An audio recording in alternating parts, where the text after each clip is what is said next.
नमस्कार. माझ्या सर्व विद्यार्थी मित्रांना माझा मी प्रशांत दामले, माझा मनापासून नमस्कार. लक्षात घ्या, आता बोर्डाच्या परीक्षा सुरू होत आहेत. 12वीची परीक्षा 10 फेब्रुवारीला आहे आणि 10वीच्या परीक्षा 20 फेब्रुवारीला आहे. आता सरावाची वेळ सुरू झालेली आहे. आता एक गोष्ट लक्षात ठेवा, आपल्याकडे वेळ नाही असं आपण म्हणू शकत नाही. मी तुम्हाला साधं गणित सांगतो. आपल्या दिवसाचे तास किती? 24 तासातून 8 तास गेले झोपेत, बरोबर? किती राहिले?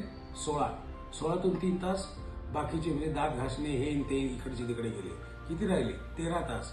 13 तासातून 2 तास टाइमपासला गेले. राहिले किती? 11 तास. 11 तास आपल्याकडे अभ्यासाला वेळ आहे, बरोबर की नाही?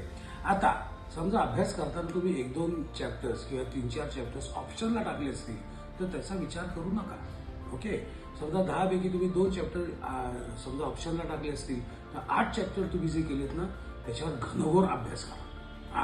आपल्याला पहिला नंबर यायलाच पाहिजे. अगदी पहिला नाही, आपण लक्ष ठेवायचं 100%चं. मिळतील आपल्याला 70%, 75%, 80%. ओके, पण लक्ष 100% ठेवायचं आणि त्यासाठी तुम्हाला फुल कॉन्सन्ट्रेशनने अभ्यास करायला पाहिजे. वेळेचा आता सदुपयोग करायची वेळ आलेली आहे. आता इकडे तिकडे कुठे काही बघायचं नाही, टाइमपास करायचं नाही. मी तुम्हाला ऑलरेडी 2 तास दिले टाइमपाससाठी, बरोबर की नाही? ओके, तर परत एकदा सर्व माझ्या विद्यार्थी मित्रांना खूप खूप मनापासून शुभेच्छा.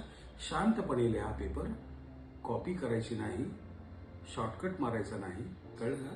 पुढे महागात जातं, कळलं का? Okay, best of luck.